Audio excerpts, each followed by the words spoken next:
Do you sometimes, as the host of your own podcast, try out visual effects and they don't necessarily work to the best of their ability? Yes. Yes, you do. Hi, I'm Nick. This is 10 Minutes with Nick. And today, see if I can get his microphone right today. Today, number one, we're in my luxurious home library. Say hello to my home library. Have you said your hellos? Good. Now, today we have many things to cover. First, a housekeeping matter. We had some excellent submissions so far for the top 50 10-second riff, opening riff, I should say, challenge that I have issued.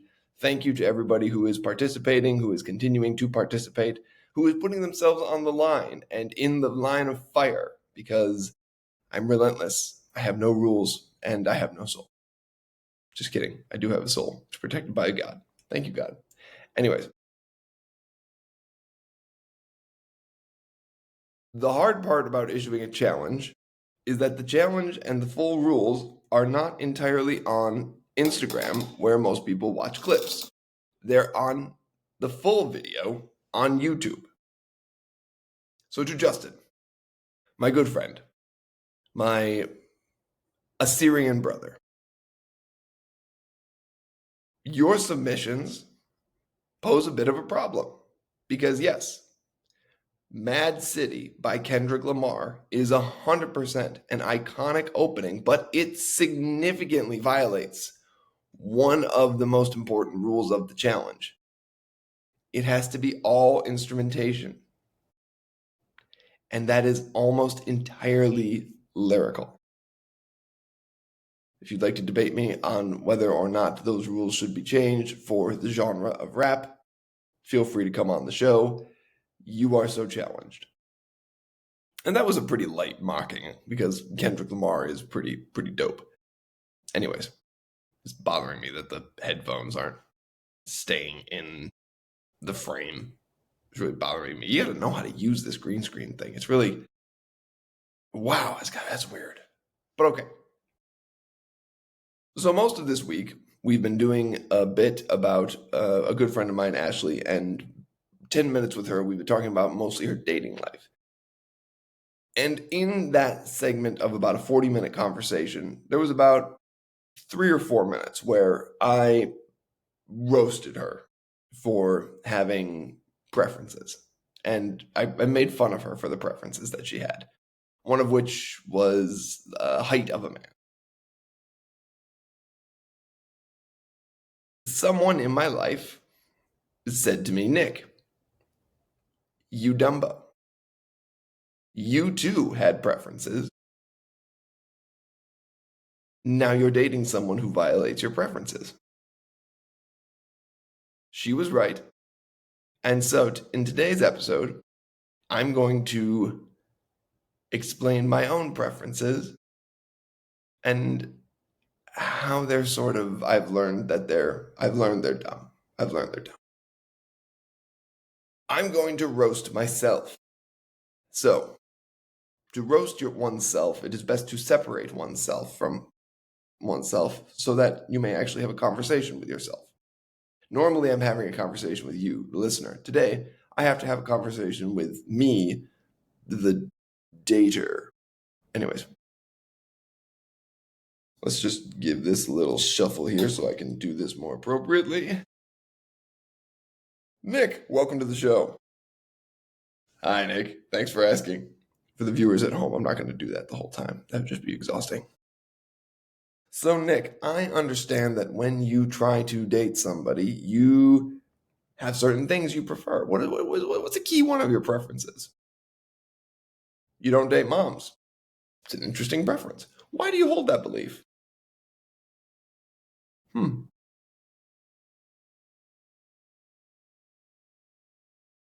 Seems silly. Why does it seem silly? Well, because I'm currently dating a mom. That's right. I have the preference, or held the preference, where I preferred not to date a single mom. And that was, I don't know what it was born out of. It was born out of probably a mix of the stuff I've unconsciously taken in from the internet. It's probably a mix of I don't want to step into the life of a kid and get in the middle and be another man in the whole situation where there's a parent and then there's another parent and they're not together, but they are raising their kid together, hopefully. So naturally, what happened to me? Well, I swiped on Bumble and saw a pretty blonde girl my age, and I was like, ooh, I like pretty blondes. I looked through her profile. Every post had something nerdy. It was great. I was like, oh my God, a pretty blonde girl who's also a nerd. I love this. I'm into it. I swiped right. I, like most men before me, focused on the things I wanted to see. I did not see that she had also ticked the box for yes, she does have children. I learned that after the fact. And at that point, I had a choice to be like, oh, this doesn't work for me. I gotta go. Bye. Or to move past my own preferences. And so I decided for a time I would move past my own preferences. You're just chatting on an app. There's nothing guaranteed, right? Nothing guaranteed by that. It turned out I rather liked the young lady. She was funny and charming and witty and silly, all those things. And so then I said to myself, well, you go on a date, it's not a big deal.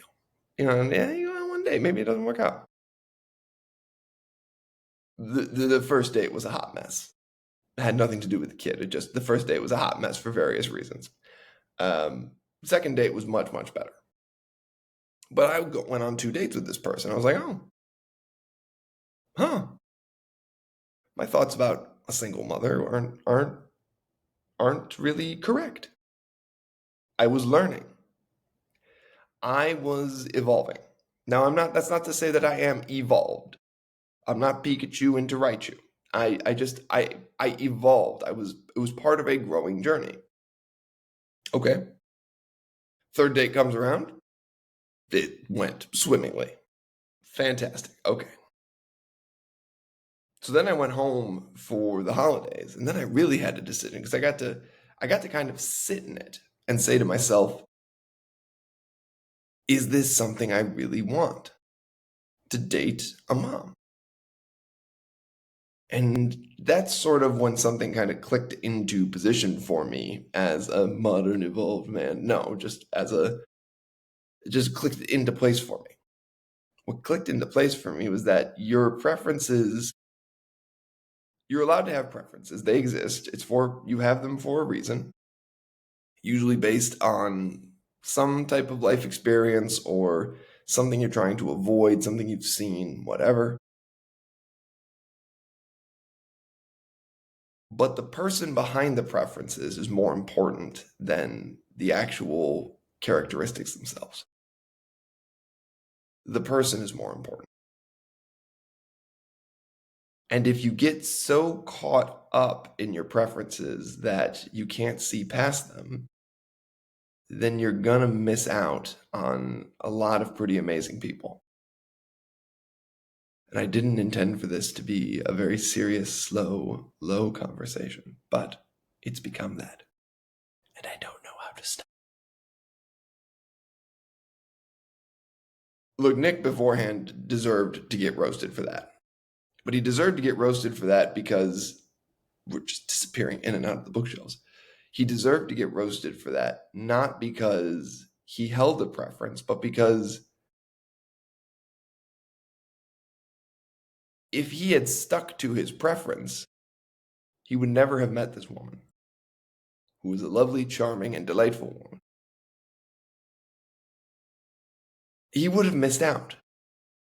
And the only person who would have suffered would have been him. She likely would have been fine. She's a tall, blonde. Like, she would have been fine. But he would have missed out on something wonderful. So, bad Nick, be better. And to anybody listening to the podcast who falls into the trap of, well, no, they have to have these preferences. If you're the girl, it's the 666 rule.